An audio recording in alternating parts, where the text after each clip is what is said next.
The first day Shenruoksun moved to the administrative department was all kinds of troubles. The saying that the tiger was bullied by the dog seemed very appropriate to her. Anticipating such a situation, Chizhou took the initiative to apply to Liu Pei for a job transfer, and was willing to follow Shenruoksun, two legal professionals, but ended up staying in the administration department to do miscellaneous tasks and was of little use. In order to give Chizhou a better future, Shenruoksun called his friend Cindy and asked her to help introduce suitable jobs.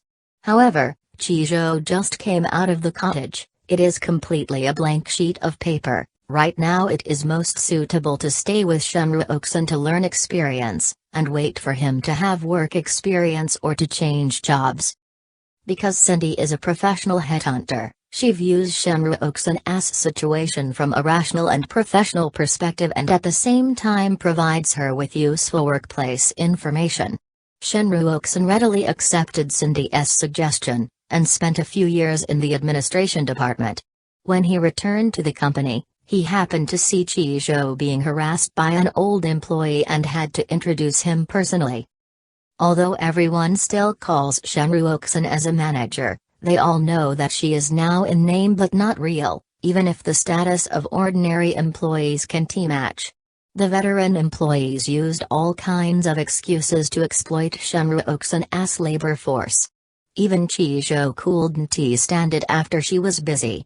However, Shenruoksun seemed to have no emotions and accepted everything silently.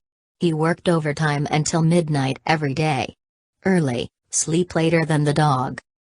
Chizhou took Shenruoksun's ride home, but she did not expect that she would live in the same community or even the same unit floor as herself. During the period, Chizhou found that Shenruoksun's mobile phone was a bit strange, and casually mentioned the guest about the installation of monitoring equipment. As a result, this sentence made Shenruoksun suddenly alert, thinking of Guilixun's strange behavior, and suddenly realized. After returning home, Shenruoksun saw the questionable post through the forum, so he immediately went to Chizhou to investigate the IP address of the poster. It didn't take long for him to locate Baoshan district along the way. As for the detailed address, he still needs to check it carefully. After hanging up the phone, Chizhou looked solemn and sent the message to Shenruoksun's other mobile phone. Through the conversation between the two, it was enough to show that they were baiting. As Shenruoksun expected, Guilixun came downstairs early in the morning with flowers, trying to make excuses for telling lies.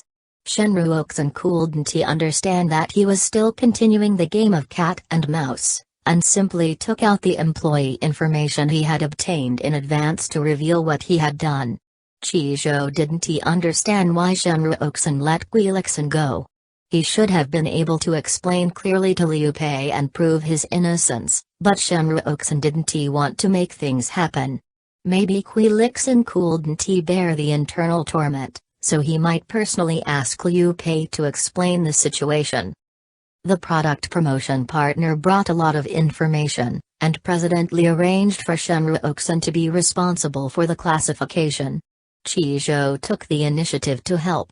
Seeing her sitting on the ground busy with work, he couldn't help but be fascinated.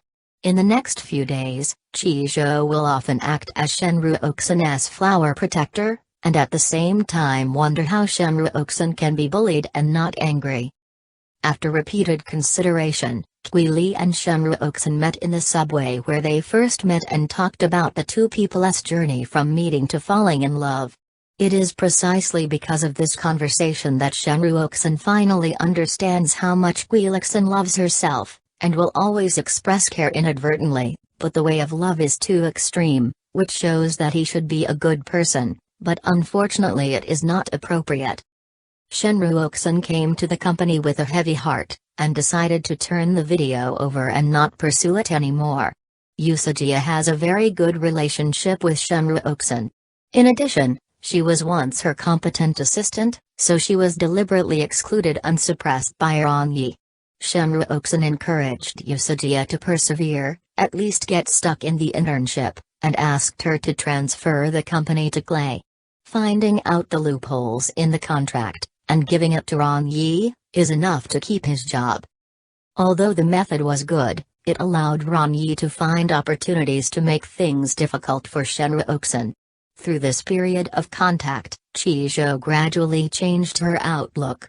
When Shen Ruoxin heard Qi Zhou talking about her mother, she couldn't help but think of her mother, so she went to school to look for her after get off work, but Shen's mother was still upset about what happened before and did not accept Shen Ruoxin's apology.